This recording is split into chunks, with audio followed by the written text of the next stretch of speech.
Hoy, en Te lo resumo así nomás, la saga de Anaconda. La cosa arranca con Anaconda 1, las aventuras de Jennifer López. Esta película empieza con un texto pseudocientífico que intenta justificar todas las incoherencias que se van a venir, pero es todo injustificable. La protagonista es Jennifer López, una documentalista que se quiere internar en el medio de la selva para investigar a unos aborígenes. Entonces se arma de un lindo grupito de personajes secundarios, y ellos son Eric Stoltz, como su amigo con derechos, el negro, como su amigo sin derechos, el tipo de Titanic, como el que pone la guita, Mateo, como el estereotipo italiano, la pelirroja, como, no sé, la que está ahí, y Owen Wilson, como el que también el que está ahí. ¿Sabían que este tal Eric Stoltz iba a ser de Marty McFly en Volver al Futuro, pero lo rajaron en la mitad de la película? Bueno, acá le va a pasar algo parecido, pero falta. La cosa iba lo más bien en el barquito de la Jenny cuando se cruzan con Jon Voight, un chabón que se le quedó atascado el botecito en unas ramas. Y Eric le dice, subí que te llevo. Y Jon sube. Y parece ser buen tipo, pero Eric y Jenny sospechan. Supongo que les trae desconfianza estas poco sutiles caras de señor malo.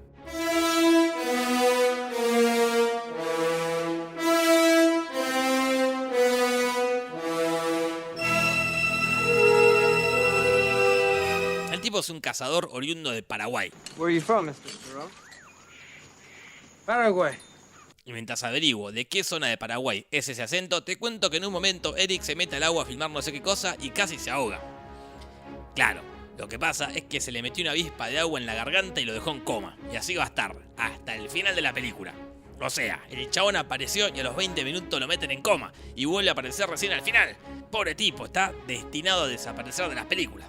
En fin. Jon le dice a Jenny que conoce un atajo para ir al hospital y ellos le hacen caso, a pesar de que sigue poniendo cara sospechosa. Y supongo que para esta altura se estarán preguntando, ¿y la anaconda? ¿Dónde está la anaconda? Bueno, la anaconda todo el tiempo parece que está por aparecer.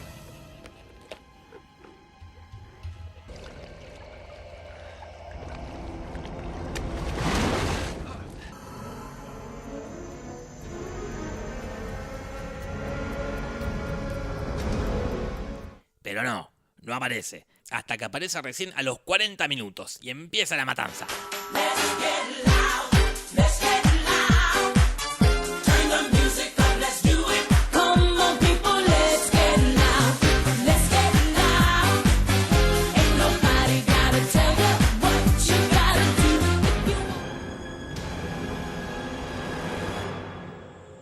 En un momento se avivan que Jon es malo, que fingió eso de que se le atacó el bote para engañarlos y lo atan en un palo.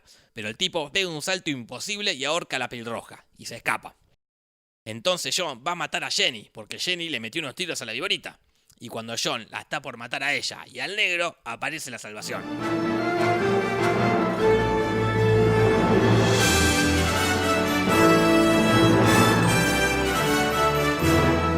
Sí, Eric, pero después se vuelve a desmayar. Para hacerla corta y pasar a la segunda parte, que es mucho mejor, te cuento que el negro y Jenny se meten en un galpón a buscar combustible para el barquito, pero aparece Jon. También aparece la anaconda, y se morfa Jon en el mejor plano de la historia del cine moderno.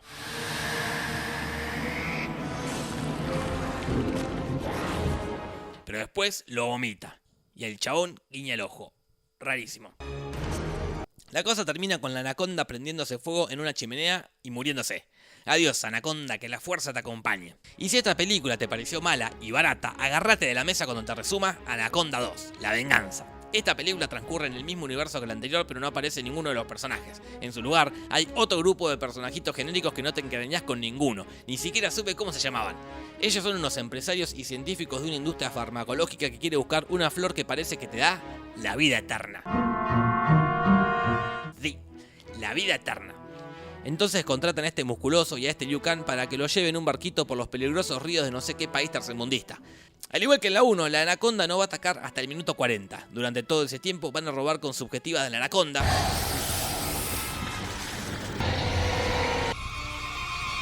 Que en realidad nunca es la anaconda, siempre es otra cosa. Y con escenas de los chabones levantándose a las minitas. That's your pitch. Did I say no commitments? I meant marry me. Pero te vas a quedar con las ganas, carelindo, porque el musculoso se va a robar toda la atención matando un cocodrilo con sus propias manos.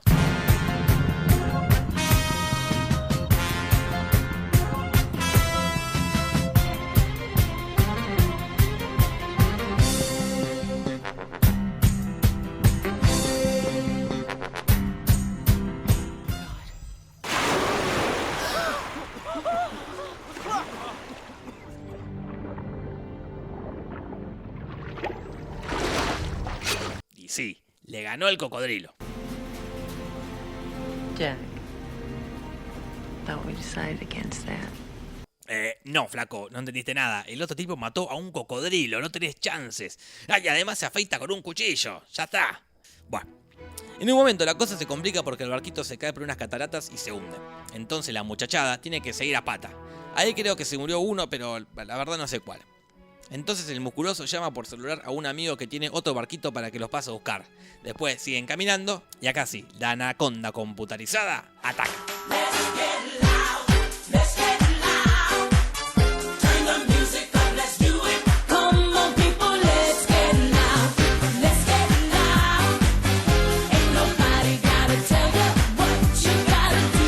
En el medio nos enteramos que las anacondas son así de gigantes y así de poderosas porque comen esas flores de la vida eterna. Y también nos enteramos que no hay una anaconda, hay muchas anacondas.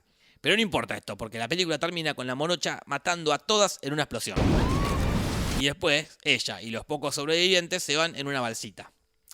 Y si esta película te pareció mala y barata, agárrate de tu tía cuando te resuma Anaconda 3. Ahora es personal. Acá el protagonista es David Hasselhoff, que lidera a un grupo de expedicionarios a no sé dónde porque la anaconda ataca el toque. Pero te lo muestran con un montaje tan inentendible que no se aprecia un carajo.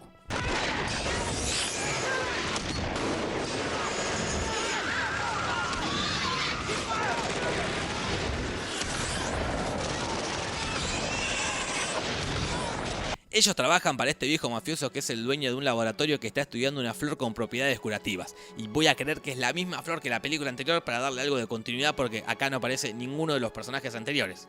Ellos están probando el suero con una anaconda.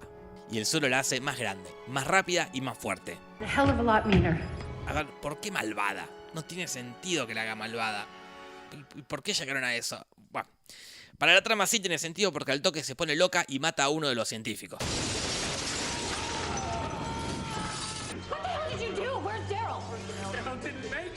Y después mata a casi todos. Y es interesante que solo los mata, no se los come, los mata.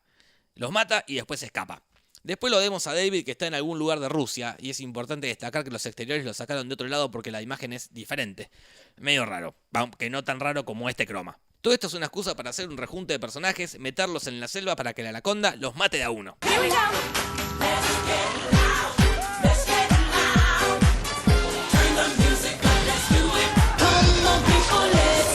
Y es tan sacada la cosa esa que a un par los mata con la cola.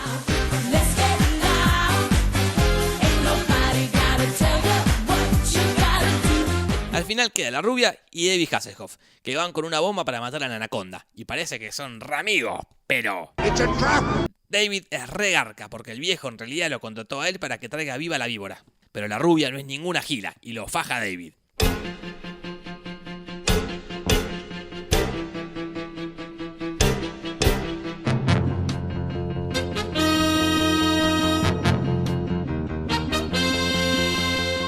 Después lo deja ahí tirado, con la bomba prendida. Ah, pobre David. Pensar que una vez estuvo en la cima del éxito haciendo Baywatch y después en Anaconda 3 y en Mar del Plata con Emilio Dizzy. La vuelta de la vida, ¿eh? En fin, la bomba explota matando a David y a la anaconda y la rubia se escapa caminando, re épica, en vez de salir corriendo que sería lo más coherente. La cosa termina con uno de los científicos salvando a una víbora y llevándosela para seguir investigando. Y si esta película te pareció mala y barata, agárrate del culo cuando te resuma la última, Anaconda 4, que ni siquiera tiene onda en la presentación. La cosa empieza con el mismo científico estudiando la víbora que sobrevivió, pero la víbora creció y creció y se transformó en una anaconda, y lo ataca. ¡Ja! La cara del tipo. Cuestión que el viejo con bastón contrata a unos sicarios para que la encuentren, y también hay otros pibes que lo buscan. Ah, ¿sabés quién es ese? Es el que hace de Johnny Cage en Mortal Kombat, la repegó parece. Esta cuarta parte es igual a la anterior. Todos los personajes se internan en el bosque y la anaconda, que creo que ya no es una anaconda, es una serpiente cualquiera, los mata a uno.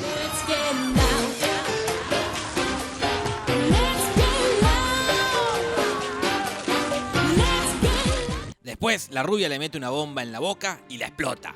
Pero, plot twist.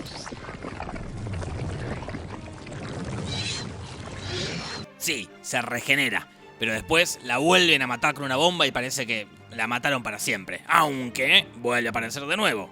O puede ser otra anaconda distinta. No me queda claro. Ni me va a quedar claro nunca, porque acá se termina la saga de Anaconda y no se habla nunca más del tema. No quisiera cerrar este video sin hablar de Mandíbulas vs Anaconda, una película donde van a poder ver cocodrilos gigantes peleando contra anacondas gigantes. Esta película tiene dos escenas muy lindas, una de la anaconda cortando a la mitad un cocodrilo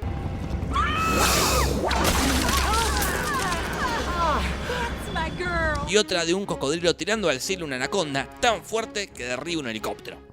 Esto fue la saga de Anaconda resumida así nomás. No te vayas de acá sin pegarle un me gusta, y una suscribida, y una comentada, y una retuiteada, y subí a Instagram una foto tuya viendo el video con la cara de malo de Jon Voight. Hasta la semana que viene. Besitos, besitos, chao, chao. ¡Yeah! Buenas noches.